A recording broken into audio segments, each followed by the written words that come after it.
My name is Mal Fleming. I am here to assist in your passage. Can you remember your name and the circumstances of your death? Myra Manuel. And I died of a broken heart the moment the Dodgers left Brooklyn.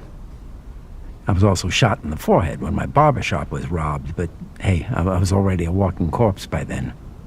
Spiritually, I mean. Ah. Yeah, I know you're trying to get me to move out or pass on, however you want to call it, but I'll save you some time. I'm not going to any bright lights. I'm not going through any tunnels, not opening any doors, whether or not they're made of onyx, until the Dodgers come back to Brooklyn. I'm not sure that's going to happen anytime soon. Hey, you can talk to ghosts. What if you found the rich schmucks who owned the team and gave them a message from their parents, told them things only they would know, and then become part of the will? Then when you own the Dodgers, you move them back to Brooklyn. And how would that work exactly? I don't know. We're just throwing ideas around. Animals can see us a bit clearer than folks, right? Well, what if you found a ghost that could get out of Greybriar? You go to a racetrack and you spook some of the horses so you win the bets. You get money and, And I'd win enough money to buy the Los Angeles Dodgers at the racetrack. Don't call them that. And hey, you got any better ideas?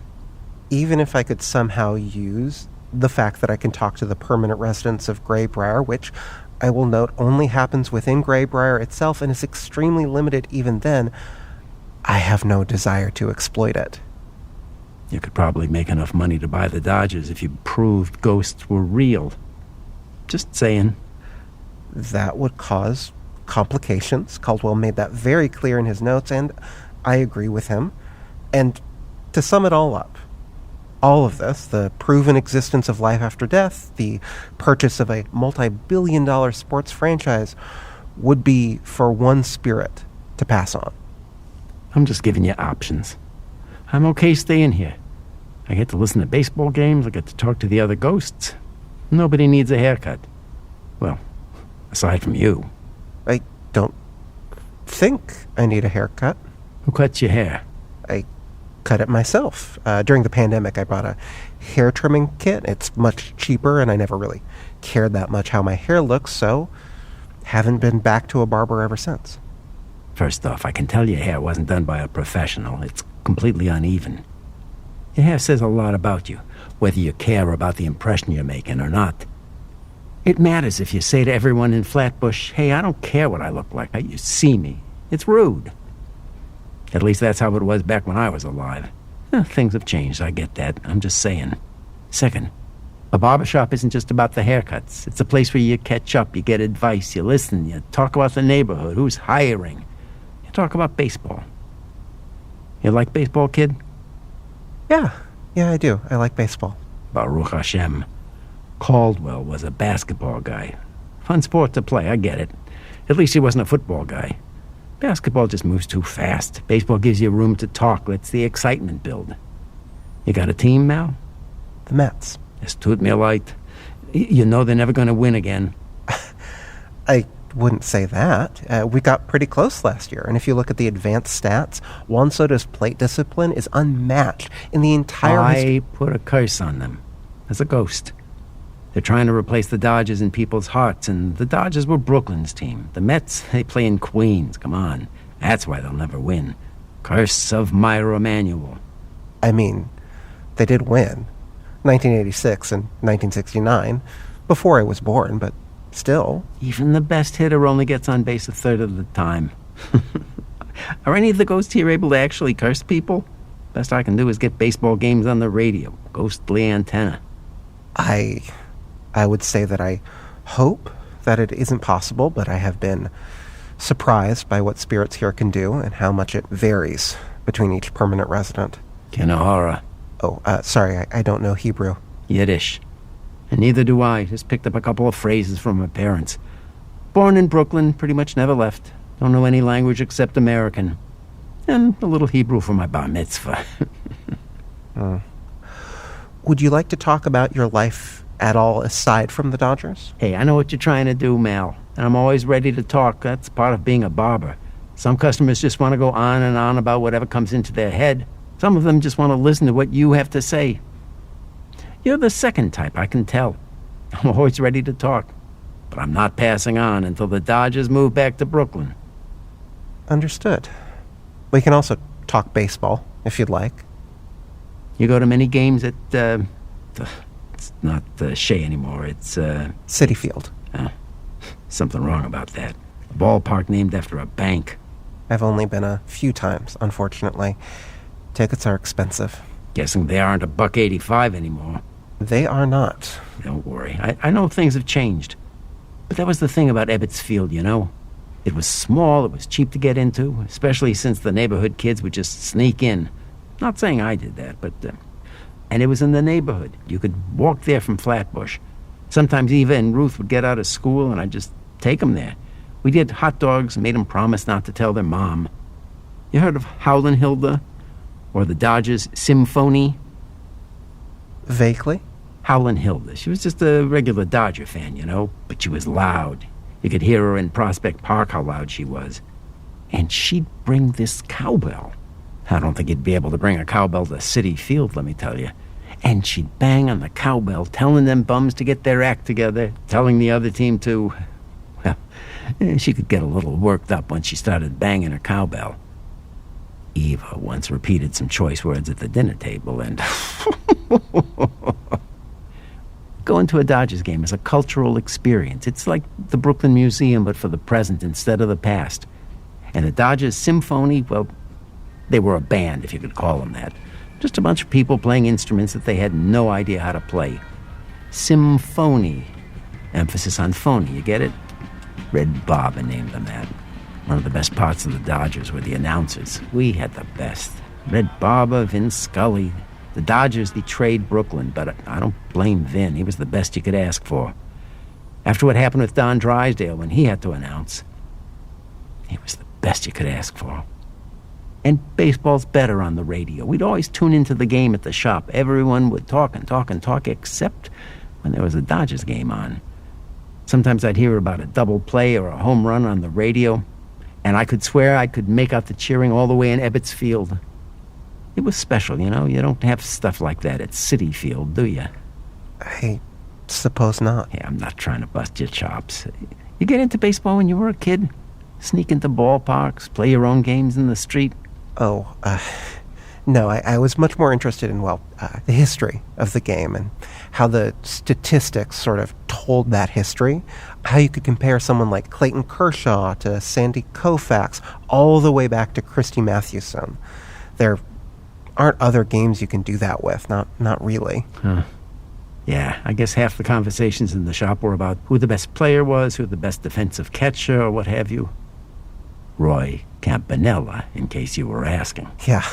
Plus, I actually play this video game called Out of the Park Baseball, where you play as the general manager of a team. You can sign players, create a scouting system. I have to actually set limits on the amount of time I spend on it, or I will absolutely lose days on a team rebuild. It's just so in-depth.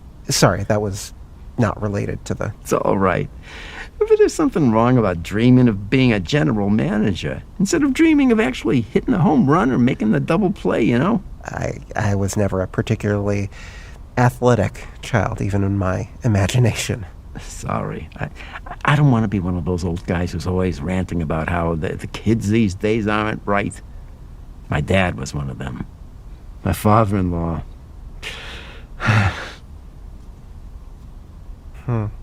Whole side of the family like that. Didn't like baseball, didn't like how I was raising Eva and Ruth. Didn't like, that I'm buried here.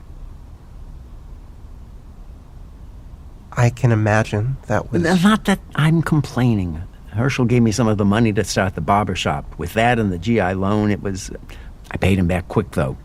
The barber shop did well, but he'd always remind me, not that I'm complaining. Of course not. I'm not complaining. It was a good life.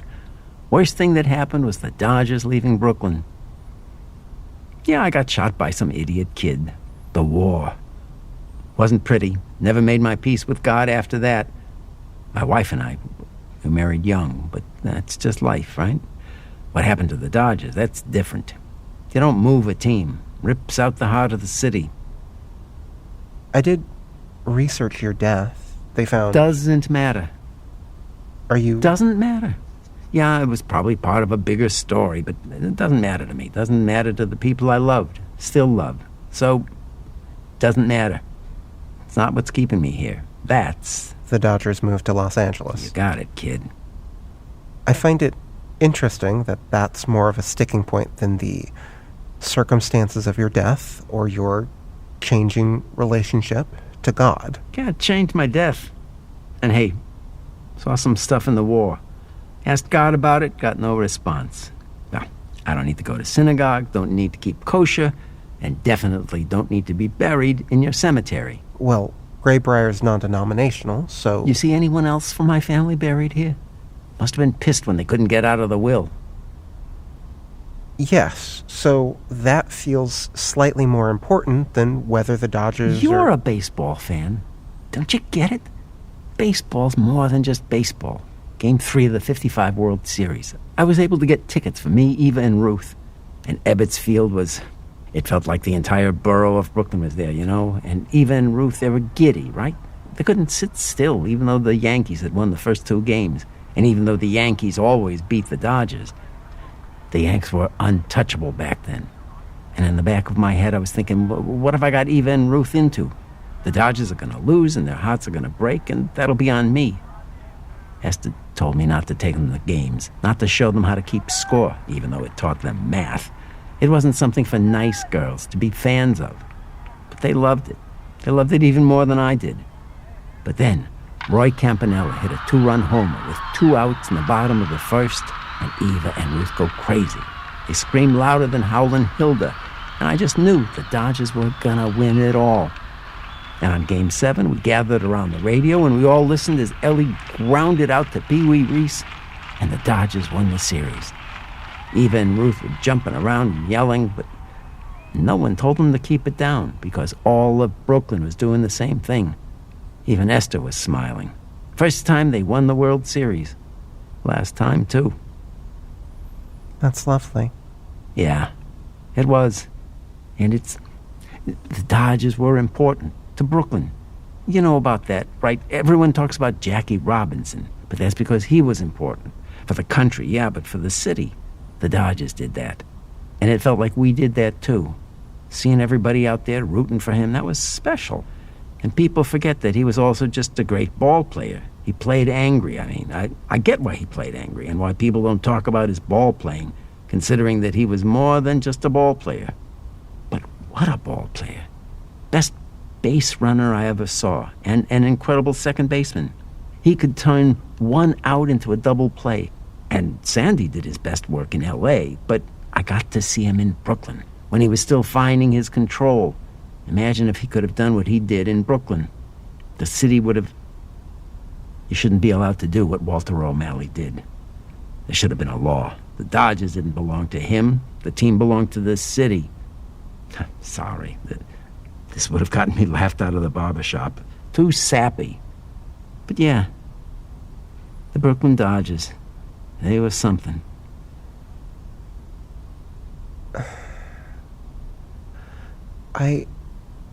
The Dodgers aren't moving back to Brooklyn. Hey, give it enough time. Maybe... Mr. Emanuel. Yeah, I know. But hey, until that happens, I can just listen to baseball games. Shohei Ohtani is doing things nobody's done since before I was alive. He may be a Los Angeles... Mr. Emanuel. Caldwell said it was fine if I stayed. Told me to take all the time I needed. I wonder how healthy that is. You think they have baseball once you go towards the light? Because they definitely don't in hell. Or maybe they do. Maybe it's just the Mets. I didn't talk to Caldwell about anything other than baseball. He just took me at my word. Do I have to say it? I think you already know. It might be helpful for you to say it. They visited my grave, you know. Told me about their lives, what they were doing. Eva became a doctor, and Ruth became a sports writer. I know I should be more proud of the daughter that becomes a doctor, but Ruth got to interview Roy Campanella. So, they both became such incredible women. They stopped visiting a few years ago. They weren't going to be buried near me, I know that. But what happens if I go through the tunnel and Eva and Ruth aren't there? I can't give you an answer, Mr. Emanuel. Feels like you should know what happens. If I did, I would tell you.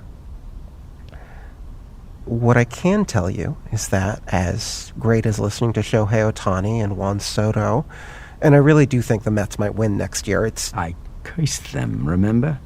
They're not gonna win next year. You didn't actually... It's a ghost curse. What else explains it? I know you didn't actually curse them, but if they lose and you didn't retract the curse, I'm going to blame myself, so... Understood. Curse retracted. Thank you.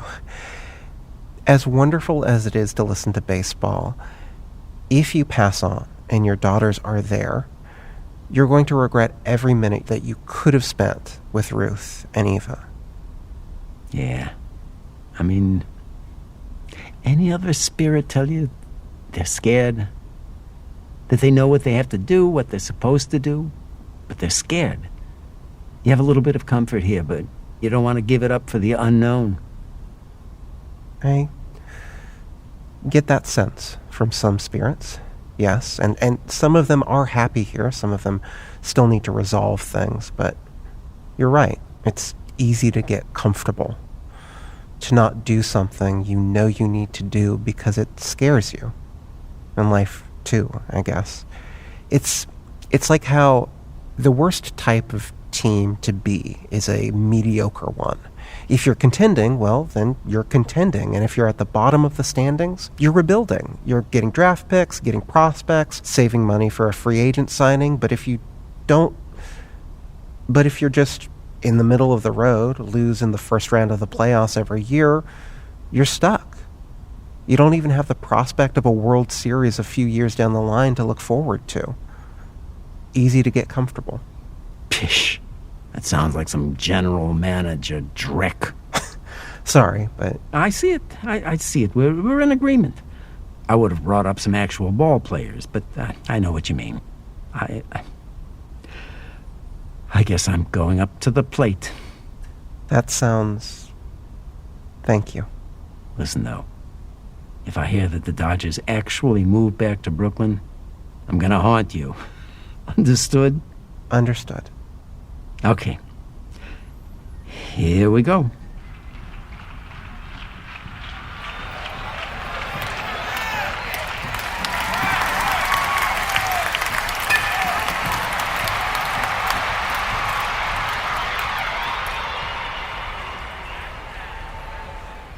Meyer Emanuel. Passage completed. You've been listening to Conversations with Ghosts, a Dead Signals production. For complete cast and crew credits, check out our website at conversationswithghosts.com. Dead Signals is an independent operation, and we're supported by our patrons. If you like what you hear and want to support the work we do, go to patreon.com/archive81 to sign up. You'll get a bunch of fun extras, including behind-the-scenes Q&As, music, and access to the first podcast Mark and I ever made together. That's patreon.com/archive81. As always, thanks for listening.